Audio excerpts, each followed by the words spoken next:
Hello everyone, welcome back to my channel. So episode 8 की starting में हमें दिखाया जाता है कि यहाँ पर यांग के पास एयर होस्टेस आती है और उसे बोलती है कि आपके साथ जो जेंटलमैन बैठे थे वो कहाँ गए। तो यहाँ पर यांग जू को छुपाने की कोशिश करती है और बोलती है कि वो टॉयलेट गए हैं, वो बस आ जाएंगे थोड़ी देर में, क्योंकि जू तो यहाँ पर पिग में कन्वर्ट हो जाता है, इसलिए यांग सबसे उसे छुपाने की कोशिश करती है। उसके बाद वो जू को बोलती है कि आप प्लीज आवाज मत करना। उसके बाद तभी एयर होस्टेस फिर से यांग के पास आती है और उसे बोलती है कि मैम, पेट्स अलाउ नहीं है प्लेन में, अगर आप अपने साथ कोई पेट लेकर आई है तो आप प्लीज मुझे बता दीजिए। तो यहाँ पर यांग डर जाती है और बोलती है कि नहीं नहीं, मैं तो अपने साथ कोई भी पेट लेकर नहीं आई हूँ। यहाँ पर एयर होस्टेस बोलती है तो ठीक है, एक बार मुझे चेक कर लेने दीजिए। उसके बाद यहाँ पर एयर होस्टेस जहाँ पर जू बैठे रहता है उस जगह को चेक करती है, बट उसे वहाँ पर कोई भी पेट नहीं दिखता है। तो यहाँ पर यांग बोलती है कि देखा, मैंने तो कहा था ना कि मैं अपने साथ कोई पेट लेकर नहीं आई हूँ। उसके बाद हमें सीन में दिखाया जाता है कि यहाँ पर यांग जू को लेकर के वॉशरूम में चली जाती है और उसे वहाँ पर बंद कर देती है, क्योंकि थोड़ी ही देर में सुबह होने वाला रहता है। इसलिए तभी एक छोटी सी बच्ची आती है तो यांग थोड़ा सा घबरा जाती है और उसे बोलती है कि अभी तुम वॉशरूम नहीं जा सकती, ये ऑक्यूपाइड है। तो जो छोटी बच्ची रहती है वो बोलती है ऊपर में लिखा हुआ है कि ये तो खाली है। तो यांग बोलती है कि हाँ, ये जो ऊपर बोर्ड बना हुआ है ये खराब हो गया है, तो इसलिए ये गलत दिखा रहा है। उसके बाद वो छोटी बच्ची वहां से चली जाती है और फिर वॉशरूम से जू निकल कर आ जाता है। उसके बाद वो लोग वाचिंग सिटी के ऑफिस पहुंचते हैं और यहाँ पर जू से बोलता है कि अगर आज तुमने अच्छे से मीटिंग अटेंड नहीं किया तो तुम्हें मैं जॉब से निकाल दूंगा। यहाँ पर यांग पहले तो खुश हो जाती है, उसके बाद जू की बातों को गौर करती है। तो वो बोलती है बट मिस्टर जू, आपने तो ये मुझे पहले नहीं बताया था, आप ऐसा कैसे कर सकते हैं। उसके बाद हमें सीन में दिखाया जाता है कि यहाँ पर मीटिंग स्टार्ट हो जाता है और जो मीटिंग के हेड रहते हैं वो बोलते हैं कि चाइना से मैं मिसेस हो का स्वागत करता हूँ। तो जैसे ही हो का नाम आता है, यांग और जू एक दूसरे को देखने लगते हैं और वो लोग शॉक्ड हो जाते हैं कि इस मीटिंग में हो भी आई हुई है। हो वही लड़की रहती है जो की पहली गर्लफ्रेंड रहती है। तो यहाँ पर जू घबरा जाता है कि कहीं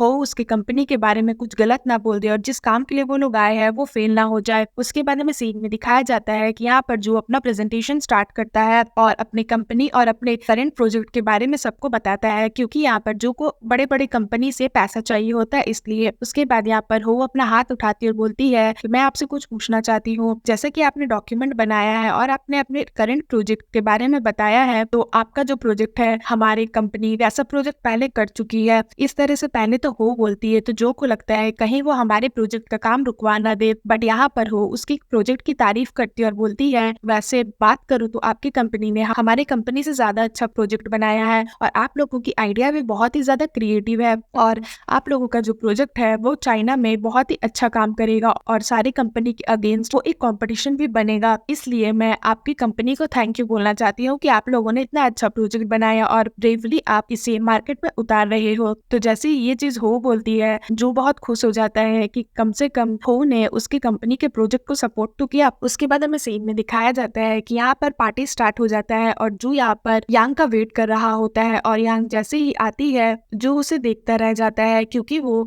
उस गाँव में बहुत ही ज्यादा खूबसूरत लग रही होती है। उसके बाद वो उसे लेने जाता है और बोलता है कि आज तो तू बहुत ज्यादा सुंदर लग रही हो। उसके बाद हमें सीन में दिखाया जाता है कि यहाँ पर दोनों पार्टी अटेंड करते हैं। तो यहाँ पर जू से बोलता है कि क्या तू डांस करना चाहोगी। यांग बोलती है कि हाँ जरूर। उसके बाद वो लोग दोनों डांस करते हैं। तो यहाँ पर यांग उसके डांस की तारीफ करती है और बोलती है कि बॉस, आप तो सच में बहुत अच्छा डांस करते हो। उसके बाद यहाँ पर यांग डांस करते करते गिर जाती है और उसके पैर में मोच आ जाती है। तो जो उसे संभालता है और उसके बाद वो यांग को एक चेयर पर बैठाता है और बोलता है तुम यहीं बैठो और उसके पैरों पर आइस लगाता है। उसके बाद हो ये चीज देख रही होती है कि जो यांग की कितनी केयर कर रहा है, तो वो अपने डांस पार्टनर को बोलती है कि थैंक यू, अब मैं आती हूँ। उसके बाद वो जू के पास जाती है और यहाँ पर वो यांग से पूछती है कि यांग तुम ठीक तो हो ना। तो यहाँ पर यांग बोलती है हाँ मैं ठीक हूँ, बस मेरे पैर में थोड़ी सी मोच आ गई है। उसके बाद तभी यहाँ पर पार्टी में गाना बजता है। तो यहाँ पर हो बोलती है अरे ये तो वही गाना है ना। तो जू बोलता है हाँ ये वही गाना है, जब हम लोग कॉलेज में थे और डांस सीखते थे तो ये गाना बजता था। तो यहाँ पर हो बोलती है जू को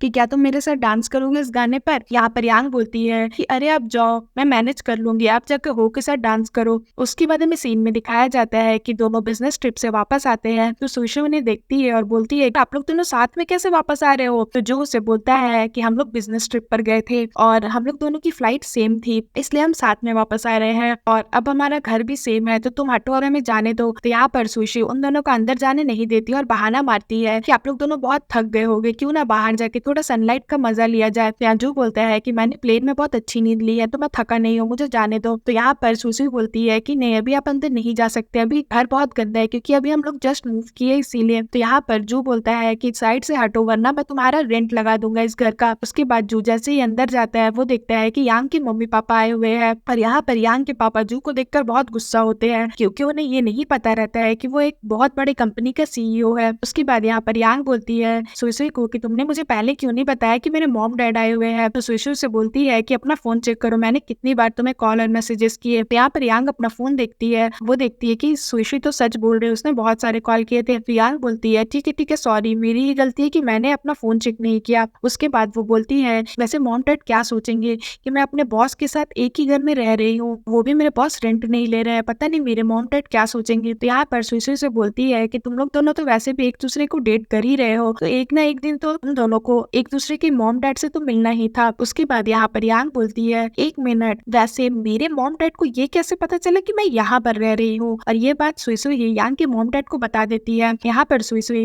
बात को घुमाने की कोशिश करती है और बोलती है अरे देखो देखो फ्रूट कट गया, मैं आती हूँ तुम्हारे मॉम डैड को देखकर। और वो बात घुमा के वहां से चली जाती है। उसके बाद हमें सीन में दिखाया जाता है कि यहाँ पर यांग के डैड उसे बोलते हैं कि तुमने हमें बताया क्यों नहीं कि तुम एक लड़के के साथ रह रही हो, तुम हमारे बिना परमिशन के एक लड़के के साथ कैसे रह सकती हो। तो यहाँ पर यांग बोलती है डैड हम लोग साथ में थोड़ी ना रह रहे हैं, हम लोग तो बस रूममेट है, हम लोग एक साथ एक रूम में नहीं रह रहे हैं। तो यहाँ पर यांग के डैड बोलते हैं कि तुम्हारे पास पैसों की कमी थोड़ी ना है कि तुम्हें इस तरह से तुम्हें एक लड़के के साथ रहना पड़ रहा है और अपार्टमेंट शेयर करना पड़ रहा है, वो भी इस लड़के के साथ जिसका कोई बैकग्राउंड ही नहीं है। यांग बोलती है कि डैड आप ये क्या कह रहे हो, मेरे पास पैसे कहाँ हैं, मैं तो पहले भी सुई के साथ अपार्टमेंट शेयर करके ही रहती थी ना, तो अभी शेयर करने में क्या दिक्कत है। तो यहाँ पर जू बोलता है वैसे अंकल मैं एक खराब बैकग्राउंड से नहीं हूँ, मेरा नाम जू जायो यांग है, मैं डिंगटियान ऑप्टो इलेक्ट्रॉनिक्स कंपनी का सीईओ हूँ। तो यहाँ पर यांग की मॉम बोलती है क्या डिंगटियान ऑप्टो इलेक्ट्रॉनिक्स, वो तो वोंग ग्रुप का है ना। तो यहाँ पर जू बोलता है हाँ वोंग ग्रुप मेरे डैड का था और अब इस ऑप्टो इलेक्ट्रॉनिक्स को मैं चला रहा हूँ। तो यहाँ पर यांग की मॉम उसके डैड को बोलती है कि अरे ये वोंग ग्रुप तो वही है जिन्होंने हमारे 2 मिलियन वॉन खा गए और अभी तक हमारे पैसे वापस नहीं किए। यांग के डैड बोलते हैं तुम मेरी बेटी को पैसों के लिए तो नहीं पटा रहे हो ना। तो यहाँ पर यांग बोलती है कि डैड आप ये कैसी बातें कर रहे हैं, मैंने तो अभी तक अपना क्रेडिट कार्ड का बिल भी नहीं पे किया है, मैं कहाँ से अमीर हुई। तो यांग के डैड बोलते हैं कि हमारा यांग फैमिली का जो प्रॉपर्टी है वो 2 मिलियन वॉन का है। तो यहाँ पर यांग शॉक्ड हो जाती है और बोलती है कि डैड आप ये क्या बोल रहे हो, 2 मिलियन वॉन की प्रॉपर्टी है हमारी। तो यांग की मॉम बोलती है कि ये तुम्हारे दादाजी की प्रॉपर्टी है जो वो हमें छोड़कर गए थे। तो यांग बोलती है कि आपने मुझे पहले क्यों नहीं बताया। तो यांग की मॉम बोलती है अगर हम तुम्हें पहले बता देते तो तुम इतना हार्ड वर्क करके आज जहाँ पर पहुंची हो वहाँ नहीं पहुंचती, तुम्हें लगता कि हमारे पास तो बहुत पैसा और तुम आराम से अपनी जिंदगी जीती। तो यहाँ पर यांग डैड बोलते हैं कि अभी हमने डिसाइड नहीं किया कि ये पैसा तुम्हें देना है या किसी और को डोनेट करना है। तो यांग की मॉम बोलती है ये पैसा फ्यूचर में तुम्हारा ही होने वाला है क्योंकि तुम ही एक हमारी इकलौती बेटी हो, तो तुम अपने फ्यूचर का जो कुछ भी सोच रही हो वो बहुत ही केयरफुली सोचना, तुम एक रैंडम सीईओ बॉयफ्रेंड कैसे बना सकती हो। तो यहाँ पर यांग बोलती है कि मॉम डैड आप लोग गलत समझ रहे हैं, मैं मिस्टर जू के बारे में आप लोगों को एक्सप्लेन कर देती हूँ। मिस्टर जू एक ऑर्डिनरी पर्सन नहीं है जो एक ट्रस्ट फंड से पैसा लेकर अपना कंपनी स्टार्ट किए हैं, बल्कि वो अपनी मेहनत से ही इस ऑप्टो इलेक्ट्रॉनिक्स कंपनी को खड़ा किए हैं। तो यहाँ पर यांग की मॉम बोलती है तब तो ये फिर एक स्टार्टअप कंपनी हुई ना, नहीं हम लोग अलाउ नहीं करेंगे। तो यहाँ पर यांग के डैड बोलते हैं कि ऐसे जो स्टार्टअप कंपनी वाले सीईओ होते हैं ना, ये लोग बहुत ही बड़े प्ले बॉय टाइप के होते हैं, इनकी कोई एम्बिशियस नहीं होती है, इन्हें आगे क्या करना है इन्हें नहीं पता होता और ना ही अपने आप को प्रूव कर पाते हैं। यहाँ पर यांग की मॉम बोलती है कि वैसे तुम्हारे बॉस की वीकनेस क्या है मुझे ये बताना। तो यहाँ पर यांग तो अपने बॉस की वीकनेस नहीं बता सकती कि वो पिग बन जाती है। तो वो बोलती है वैसे मॉम अभी टाइम क्या हुआ है, क्योंकि सनसेट होने वाला होता है इसलिए। तो जैसे ही जू देखता है कि सनसेट होने वाला है वो घबरा जाता है कि कहीं वो उसकी मॉम डैड के सामने पिग न बन जाए। तो वो यांग की मॉम डैड को बोलता है कि अंकल आंटी आप लोग यहीं बैठो, मुझे जाना होगा, मुझे कुछ काम है। उसके बाद जू वहाँ से उठकर चला जाता है। तो यहाँ पर यांग बोलती है कि